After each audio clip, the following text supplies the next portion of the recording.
The story of O Loi.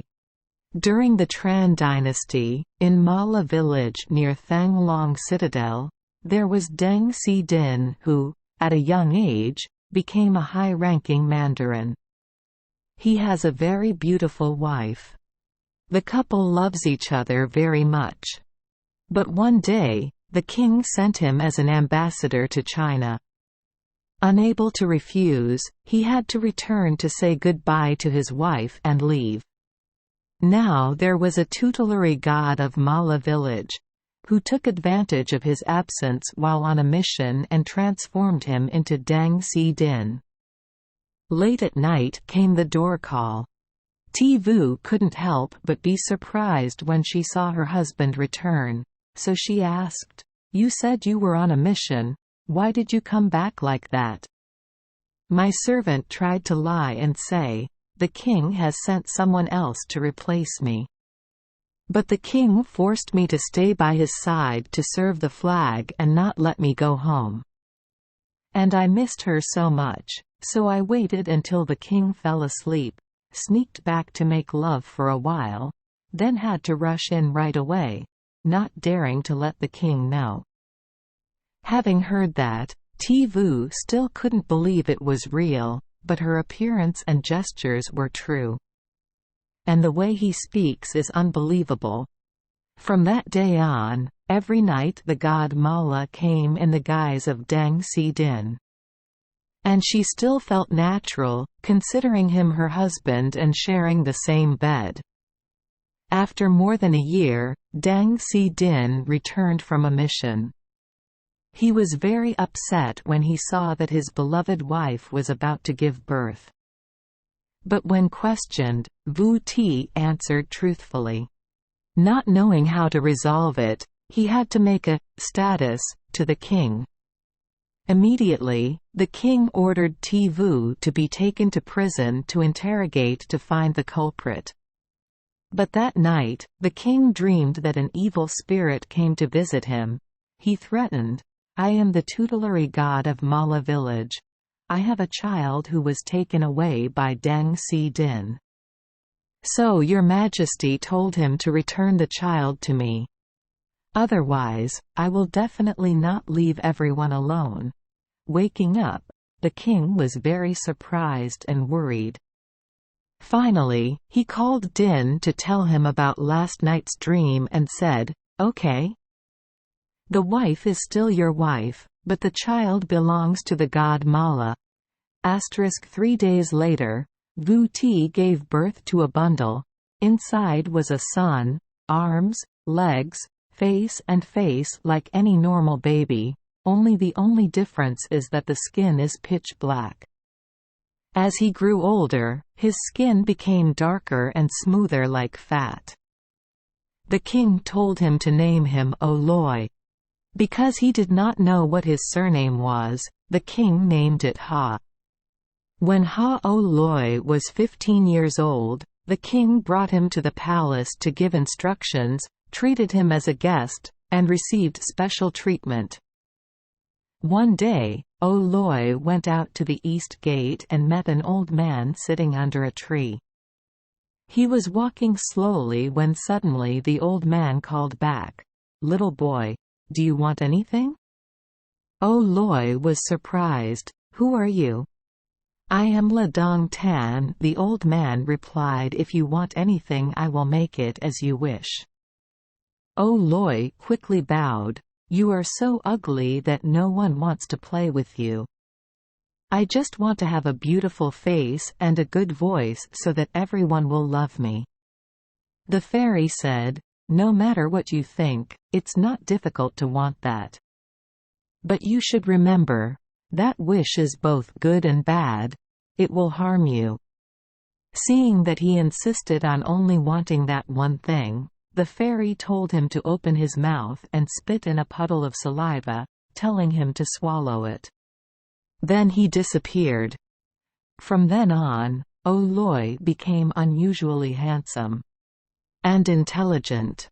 Even though he was illiterate, he could still write very good poetry, speak gracefully and tactfully.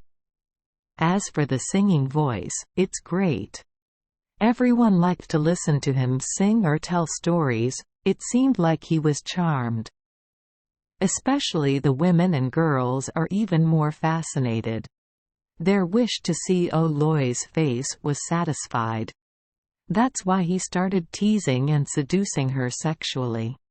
Seeing his talent, the king loved him even more.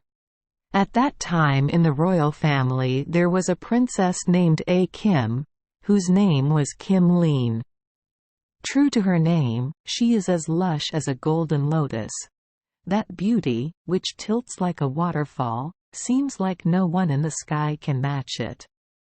Unfortunately, when she was 23 years old, her husband died, so she followed the ritual and swore to never marry again. The king had long wanted to be faithful to her, but even though he was so powerful, he still could not get close to her, because she was very serious. One day the king told little O Loi, "Is there any way you can give me your loyalty? With Miss Kim Lean, I will reward and be grateful." O Loi thought that the princess was a superior. If she accidentally entered the princess's palace, she could lose her life, not to mention trying to let loose. But wanting to please the king, he said, "I would like to make an appointment for 1 year. If your majesty doesn't come back, it means I'm dead and the plan didn't work." After saying that, he bowed and left. Then, O Loi disguised himself as a dirty horse herder, wore a loincloth, and threw on a pair of hats. The basket went to Princess A Kim's palace. He gave the gatekeeper a packet of betel to ask to come in and cut the grass. The garden in front of the princess's house is full of jasmine trees for the owner to enjoy. That day was around May. Jasmine was blooming and had a sweet fragrance. He used a sickle to cut all the flowers and put them in the basket. A maid saw this and shouted for her family to come out and arrest O Loi. O Loi pretended to be scared. "I am a man without father, mother, or owner, often wandering around as a hired laborer to make a living.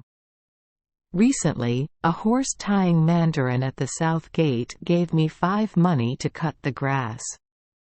I was hungry and received money, so happy to come here. I didn't know this plant was precious, so I thought it was grass, so I cut it all. Now that there is no compensation, I would like to become a servant to repay the flower debt." It is said that they also felt sorry for him, but guessed that he had an owner, so he arrested him at the gate to wait for the owner to come looking for him and ransom him. From then on, O Loi often sang for them. Seeing that he sang so well, they brought him food to eat, and sometimes became so engrossed that they forgot their master's work. One day, it was just getting dark, and the princess was sitting in the house. She called out for a while but no maid came to light the lamp. She got out of bed in surprise, walked around the rooms and called out. Only then did I see them coming back together. She scolded and tried to hit him. They bowed down and cried, "Someone cutting grass sings so beautifully." We were so busy listening that we had to admit our fault. Finally, she forgave them and said, "Next time if that happens again, will we be punished?" One hot night, the princess and her maids sat outside in the yard enjoying the breeze and looking at the moon. Suddenly, from the other side of the wall, O Loi's singing echoed. What a wonderful song that made the princess feel bewildered. She asked, "Who is singing?" The maids replied, "Bam, that's the one who cut the grass the other day. Call him in so I can see." When he saw O Loi's face, the princess suddenly felt sympathy. So from then on, O Loi became a servant, serving tea every day when there were guests, and singing to entertain both master and guests. He quickly gets things done, so he pleases his master even more. Gradually, day by day, the princess became infatuated with him and had an affair with him. She wanted to buy a field to build a house for him, but he didn't take anything, just asked for a hat as a souvenir. That hat was plated with gold and studded with pearls, which was given to her by the first emperor so that she could wear it during the summer and New Year days to worship the emperor. But in her passion, she gladly gave it to him without regretting anything. When she received the hat, O Loi fled straight back to the palace. Hearing him tell the story, the king was very happy, so he ordered the princess to come to court. When Kim Leen arrived, he saw O Loi wearing a jade hat standing next to the king. The king asked her, "Do you know this person?" The princess blushed and remained silent. From then on, O Loi was strangely pampered by the king. He got whatever he wanted. The king ordered everyone to know, if O Loi conspires with someone's daughter and is captured and brought to her, the king will thank her 1,000 francs. On the contrary, if anyone arbitrarily kills or injures him, he must pay 10,000 francs in compensation. Because people were afraid of the king's orders, no one dared to do anything to him. O Loi was even more overbearing. He sought pleasure with the daughters of princes and marquis. One day, he had an affair with Vong Min Hui's daughter. He often sneaks into the palace to meet her. King Min Hui is the queen's father, whose power is as high as heaven. One day, at dusk, he was sitting upstairs when he saw the shadow of a stranger entering the garden gate. Suspicious, he called his servants to pay attention and catch him.